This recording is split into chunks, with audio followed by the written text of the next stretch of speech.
This is Valley News Live at noon. Good afternoon, I'm Jillian Trudeau. 4 people are in custody after a shooting and high-speed chase overnight in Fargo and Moorhead. Officers across the metro were on alert for a car after a shooting in Fargo around 11. Moorhead police spotted the vehicle speeding eastbound on I-94 at about 100 miles per hour. The chase started and the vehicle exited at Main Avenue Southeast and crashed. All 4 people took off running.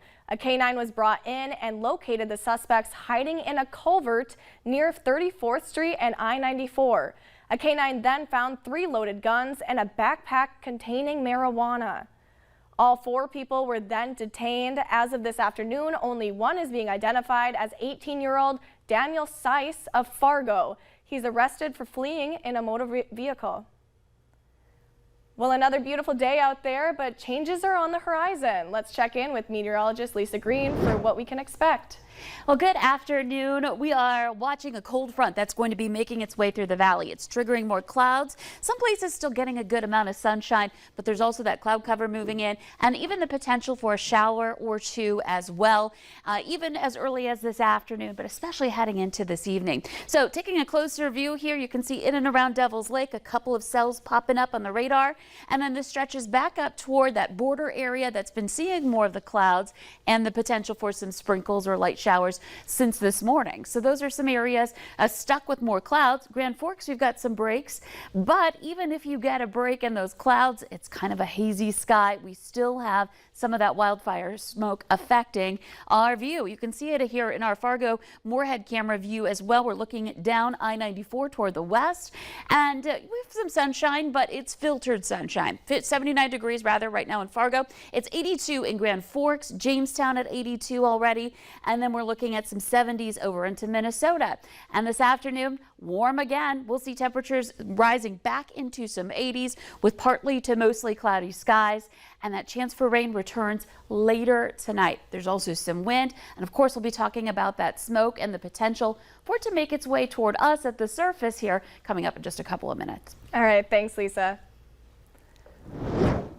New information on that deadly stabbing spree in Canada. Police found the second suspect, Miles Sanderson, yesterday, but soon after he was in custody, he was found dead.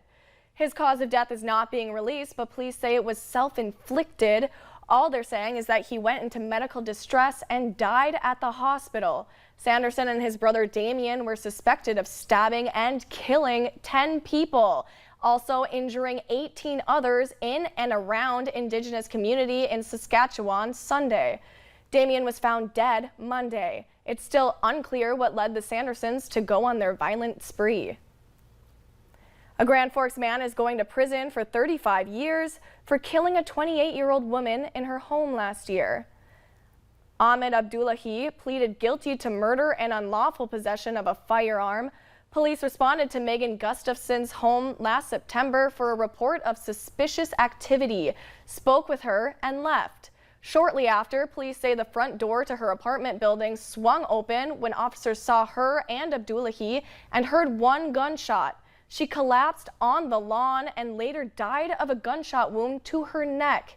Abdullahi came out of the home with a handgun that was reported stolen the previous year.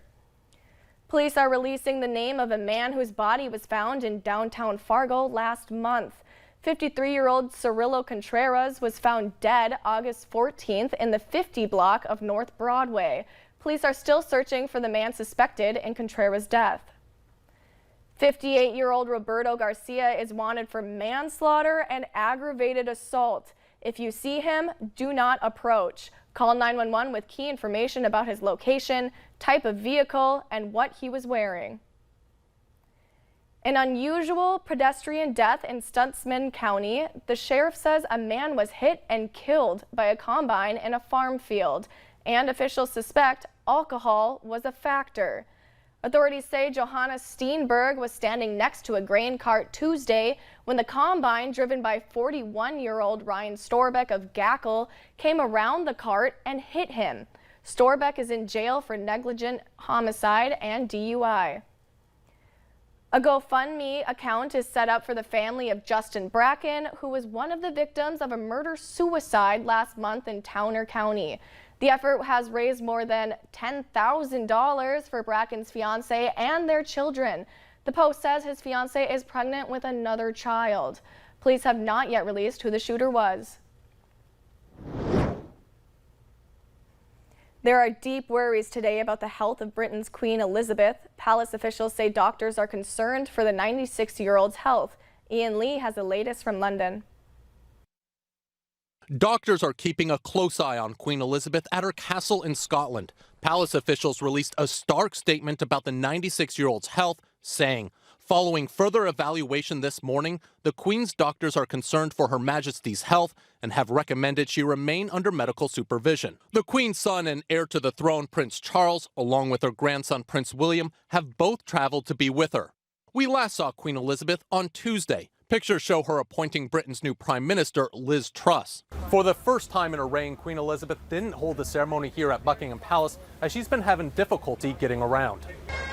The country held big celebrations this summer as the Queen marked 70 years on the throne. Now, the nation waits for word on the health of the only monarch most have ever known. I wish she recovers. I know she's in very good health, and I just wish she'd end her days in peace. Queen Elizabeth canceled a virtual government meeting yesterday after advice from her doctors.